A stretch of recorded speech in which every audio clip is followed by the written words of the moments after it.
so much. Appreciate the warm welcome, even though it lasted about 2 seconds. That's all right, don't worry about it. We'll work on that for next time. I'm joking, it's fun. All right, guys, welcome to tonight at NBC. I am your host, Jackson. Thank you so much for being here. Now, let me hear it, please. First things first. Are you excited to be here? Yeah. Are you excited to be here? Excellent. That's all I need to hear. That's all I need to hear. I'm just keen that you guys are excited, so let's get on with the night. Now, we've done, what's this, the second time we've done tonight at NBC? Yeah, awesome. Second time. Last time, do you know who we had? Luke. We met Luke. We did Meet the Leader. Luke was our first leader.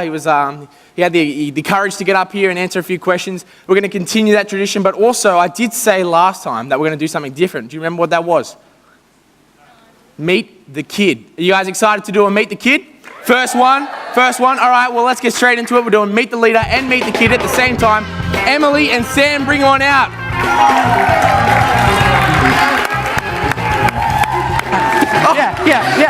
Yeah. The emotion. Yes. High fives. That's it. Take a seat, guys. Enjoy yourselves.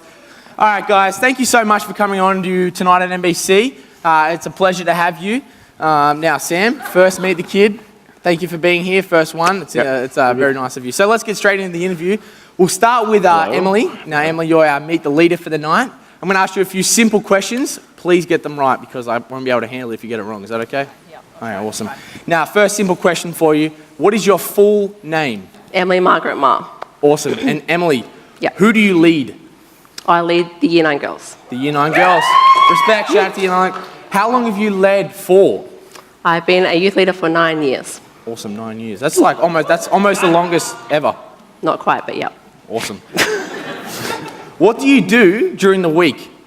During the week, I'm a teacher. Teacher? Yep. Awesome. Now, what do you keep under your bed? Well, there's a few things. I keep a lot of dust and... it's a good place for dust, isn't it? Odd socks. Yeah. Dusty socks. Odd musty, dusty socks. That's gross. Awesome. Just a few. And on a different note, what made you become a leader here at Nawi? Became a youth leader because I wanted a way to share the gospel with you people by building relationships and getting to know people and then being able to speak into their lives. Awesome. Yeah. Thank you. And can you tell us of a time where you have seen God work in your life? There are lots of times, actually, but I'll pick one. A couple of years ago, I went through a period of time in my life where I was super anxious, super stressed, and super depressed. And basically that's diagnosed as depression. And God was with me through that, and specifically through his word and through people praying for me. And 2 verses that really got me through that time was John 16:33, which is where Jesus says, I've come, in this world you will have trouble, but take heart because I've overcome. Which basically means that this world's going to suck sometimes, but Jesus, he died and rose again for us, and he offers us a great peace and freedom in that, and that's why we can trust him. And the second verse is from Hebrews 6:19, that basically says that this hope, meaning this hope in Jesus, is an anchor to the soul, and it's firm and secure, which basically means that it's comparing Jesus, our hope, to something that's firm and steady and something that we can find comfort and hope in. Yeah. Thanks, Emily. That's really cool. Thank you for sharing. Let's move on to Meet the Kids. Sam. Whoa. Jesus, I like that. Round of applause there. Thank you. Sam, first Meet the Kid. You ready for some questions? Yes. All right, let's do this. What is your full name? Samuel Albert Harold Evely. That's too far. One more time for us. Samuel. Yes. Albert Harold Evely. Okay, Samuel Albert Harold Evely. Harold. Yeah. Yes. What year are you in, Samuel Albert Harold Evely? I'm in year 12. Yeah. Year 12? Yeah. Shout out to the year 12s. What school do you go to? Carringbar High School. Selective High School. Wow, must be a smart cookie over here. Yeah. Watch out. Soul versus Fusion. What do you like to do on the weekends? I like to jump around on blocks and flip and climb stuff. Flipping, jumping, blocking. Yeah. Cool. All right. I'll ask you the same question as Emily. What do you keep under your bed? I keep a lot of books since year 7 and my diary. My school diary, not mine. Oh, his diary. School diary. Yeah, sure. School diary, eh? Because we all have one of those. Yeah. Next question. Now, we're moving on. Now, Sam, I do know I have some inside information. You went to kick this year. Some of you went to kick. Shout out if you went to kick. Awesome. Now, Sam, as you went to kick, could you tell us what your favourite thing about kick was? I thought it was really good to spend a whole weekend like dedicated to God, and the speakers there, they were really good. Like, they were different speakers, and are both really powerful speakers, but they had a way of like getting to know the kids and like connect with the kids in different ways. So like, yeah, they just managed to really get to know kids in different ways in their own, stuff like that. Awesome. Yeah. Thank you so much. Why don't you thank both of these guys for their interview? Awesome. Now, something that we introduced last time on Meet the Leader and Meet the Kid, well, now Meet the Kid this time, is that we played the game, the basketball game. You guys remember that one? Yeah. We're going to get these guys to do the same thing. Does anyone need a refresher on the rules? We're good, yeah. Okay, we're good. Well, we've got 30 seconds. Let's get them up. We'll get the balls out as well. We have a timer on the screen. Now, the timer's going to read 35, but we're going to have to wait till 30 seconds because you only have 30 seconds to do this. So, Sam's got this one. This is for Emily. Thank you. I wonder why. You guys ready to play? No. Timer's ready to go. 20. Oh, we're ready on 30. So we're going to count down, and 30 is going to start instantly. We ready to do this? Yeah. You guys ready to play? There's your hoop. There's your scoreboard. Take a look at what the best is. 4, 3, 1, 0. Luke's coming in strong there. Let's do this. On a count of 3, guys, count them in. 3, 2, 1. Let's go. Oh, here we go. I'm seeing pink and what? Pink Sam! One family! One family! Set pink goes in family! 3 in for Emily! 3 Emily's on fire here! Oh my goodness, oh, no. Sam, how about you get one in, mate? 10 seconds, 10 seconds! 10 seconds! 6, 5, 4, 3, 2, 1, 0. Wow! Give him a round of applause. Wow, take a seat, guys. Please take a seat. Now, I think I saw that correctly. Sam, like Luke, obviously is strong 0, I believe. Is that correct? Sorry, Sam. I'm sorry. Sam with a strong 0, and Emily. I got the bear in. Wow. 3 or 4 for 3? 3 for Emily. Give her a round of applause. Thank you. It's okay. Wow, these are some really good scores, and by that I mean Emily, not Sam. So I'm going to put these up here. That's a 3 there for Emily. Congratulations. I'm at the top. Look at that. Well, there's a Luke B for 4 there, so we still haven't beaten that. So Sam, could we go above Luke? Above Luke? Yeah. Above or below Luke? Above. That's all right. Same 0 as Luke. That's what it says on this board. All right, guys, we're gonna almost say goodbye to these guys, but we do have one more game to play. Do you remember the last game we played? What was it? Telephone game. Let's do this. You guys ready for the telephone game? Yeah, ready. All right. It's okay. I have my trusty old school yellow telephone here. Now, again, a refresher for those who haven't played this. This game involves myself reading a situation, and then these guys will have to respond to that situation by picking up the telephone, and that's all it is. That's all there is to it. So I've randomly nominated Emily to go first. Is that okay? Yeah, is that sure, sweet with you? All right, I'm going to read Emily's situation. Here we go. SaveTheTrees.com calls asking you to support them by giving them money for their latest tree planting project. You secretly hate trees, and you're trying to convince them that they're wasting their time. Phone's ready. Hello? Yeah, this is Emily. Sorry, who's calling? SaveTheTrees.com. I don't like trees. Yeah, sorry, what can I do for you? You want me to save some trees? Oh, okay. What do I look like to you? Like a bushfire? Bushfire? Like, what is this? Oh, no fires. I see. Sorry. So why are you calling me? Oh, you want my money?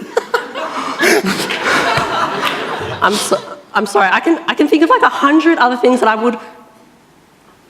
Oh, that I would not want to spend my money on because I want to give you my money. Yeah. But I'm really sorry, I've only got $5. Yeah, that's just going to have to do. Okay, yeah, great. Thanks. Bye. Well done.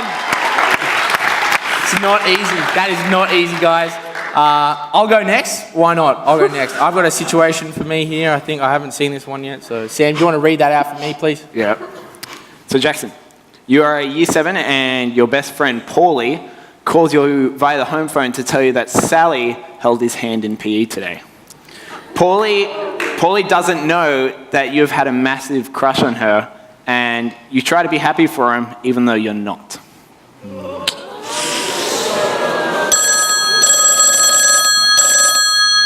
All right, I got this. Hello? Hello? G'day, Paulie! How you going, mate? Yeah, nah, school was good, eh? Yeah, we had maths. Yeah, algebra. Oh, you had PE? Oh, no way. You play soccer? That's cool. With the girls? Oh, lucky. Sally! No. She held your hand? That's awesome. No, I'm not crying. I'm just happy for you. Mum wants me. I'm sorry. Mum wants me. Bye.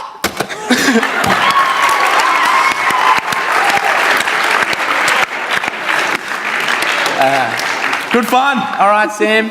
Last but not least, you ready for the challenge? Yeah. I have to bring my voice back up for that one. All right, Sam. Your situation. Now, I want you to get in character, immerse yourself in the environment, Sam. You got this. All right. Character. Sam, you are a grumpy old man who just arrived home from a zoo trip that he never wanted to go to in the first place. The local zookeeper calls you, claiming that they have security footage of you kicking their endangered Himalayan musk deer. But you're having trouble hearing him.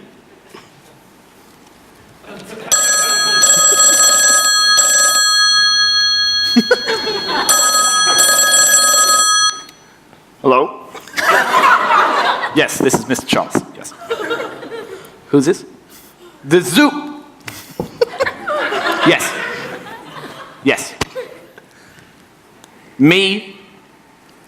No, you must be confused.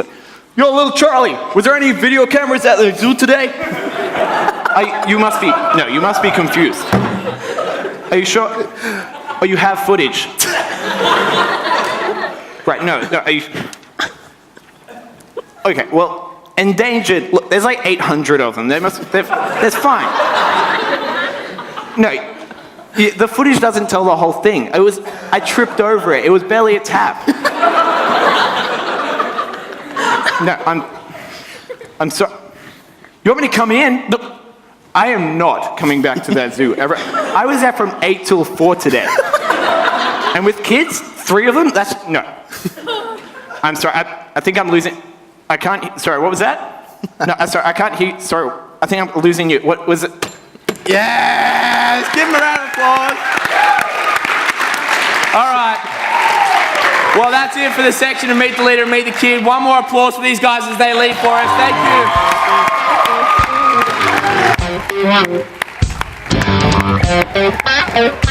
Oh, man. Wow. That is good fun, that game. So be careful, because now all of you could be up here doing that at some stage, and you never know, so you're going to need to be ready, and those guys are real good, so it's going to be a tough act to follow. Now, as we're looking through the book of Corinthians this term, we've come across Corinthians 4 tonight, and we'll be looking at our pod studies later on, and it's about this idea of kind of changing your perception to think about what's important, or to think about the future and the things that we think are the most important things, or what we should be looking towards, or we should be shaping our lives towards, what we should be aiming towards. And instead of interviewing a character from the passage, I thought we might have just asked another one of our leaders to come up and to share a bit about an experience that they've had. So I I'm now going to invite Taila up. She's just coming up through the crowd now, so why don't you welcome her on up? Taila, now. Hi. Awesome. Now, if you don't know, Taila is my sister. I have a few family members in the room right now, just for you, just for some of you out there. Now, Taila, this isn't a Meet the Leader, guys. This isn't a Meet the Leader. We decided to get up another leader just to share for us, just to give us an insight. But be careful, because Taila, you might be called up. You never know. It could be any one of you. Meet the leader, meet the kids. So, but thanks for coming onto the show to help us with this, difficult idea. And I know that what I'm going to ask you is a difficult topic. And I know that because the experience I'm going to ask Taila about was something I had to experience as well. Taila, what happened early last year to our family? On the 11th of April, 2015, a date we'll probably never remember, I was sitting in our lounge room and I was studying for an exam that I had, and our house caught on fire. And after we all ran out and people in our street helped us do one trip from inside, we stood across the road and watched our entire house get destroyed by a house fire. Awesome. Well, not really awesome, but that's okay. I can say that because it's my house. And you might think, like, why is Jackson asking Taila? Like, why? Like, he doesn't need to interview. But I want to get Taylor's perspective, and I want to get Taylor's experience, Taylor's opinion. So I'm going to continue asking you some deeper questions, and we're going to see what your experience was with this event, because it might be different to mine. So what was the hardest thing you lost? What was the hardest thing to lose when the house went up and everything was lost? So probably like sentimental things, and I don't consider myself a very sentimental person. So I had like things in the top of my wardrobe, like these little jewelry boxes you got when you were little, and it says Taylor Louise on it on my birthday. And my mum was really sad that I lost that stuff. But to me, it was sitting in my wardrobe, and I never looked at it, so I wasn't really concerned about that stuff. More of the sentimental things that I was really sad that I lost was I have this thing called a glory box, and I'm not sure if you guys have ever heard of this. It's an old-fashioned thing, and what happens, I guess for maybe your parents' generation, it happened for my mum.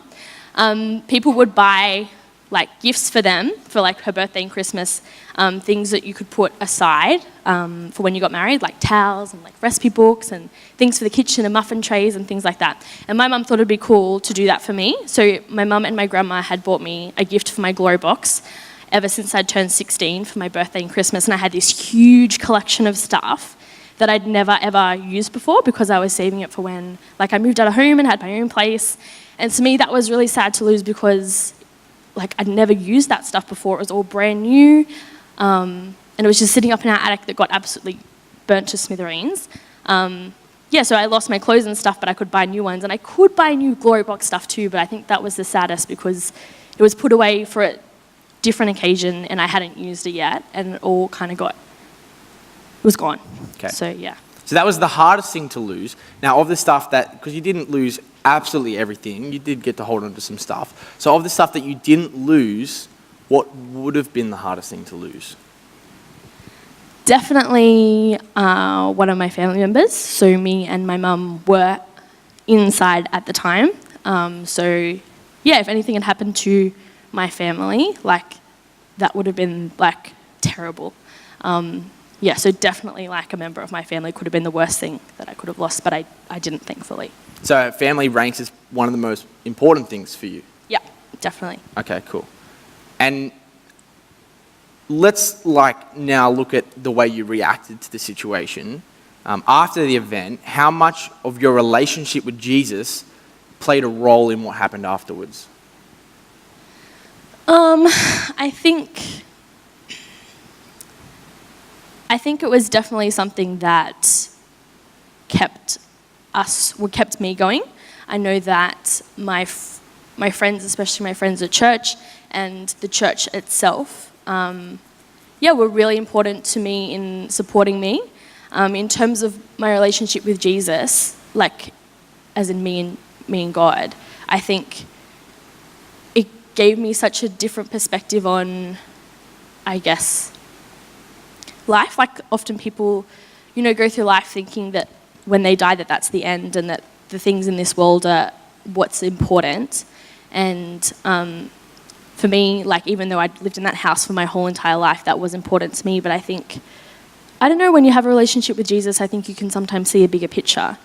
And I think that really was able to help me get through it. I think it just gave me a different perspective. But looking back on the things that you said was going to be the hardest to lose, like a family member, how do you think you would have reacted if maybe one of the family members didn't survive, or maybe we lost the whole family and it was just you alone? How then might your relationship with Jesus look? I would love to say that, I'd have different perspective and like everything's fine, like I'm going to heaven, not living for this world.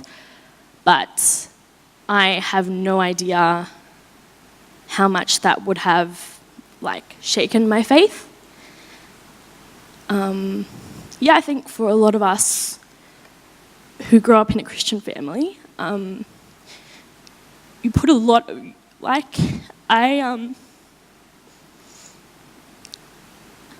I really respect my mum and dad and the faith that they have. And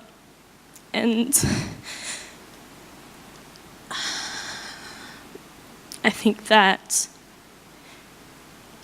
so often what we challenge you guys with is to be, to make your own decision about your faith and to have your own relationship with God and not to live it through your parents. And I think that's we're so serious when we say that, because it's, I know, something that we find real for us too. If I was the only one left standing out of my family, I'd love to say that I'd be still full and passionate to God, but the truth is, because I've been brought up in a Christian family, I think a lot of my faith is wrapped up in that, and I think that would have been a huge challenge if God had taken that away from me. So I think it's not easy to be able to say that I wouldn't have been shaken if something had happened to my family. Cool. Well, I think we'll leave it there for the questions, but I really hope that you guys took something away from this. This idea of what is the most important thing to us, and how has our perception changed by what the Bible says is the most important thing. And you might be able to say that Jesus is the most important thing and my perception is just heaven focused. But when something shakes your faith, what is your response? And it's real, isn't it? So it's been a good show, I think. It's been a serious show. It's been a fun show. Why don't you thank Taila for helping us get there?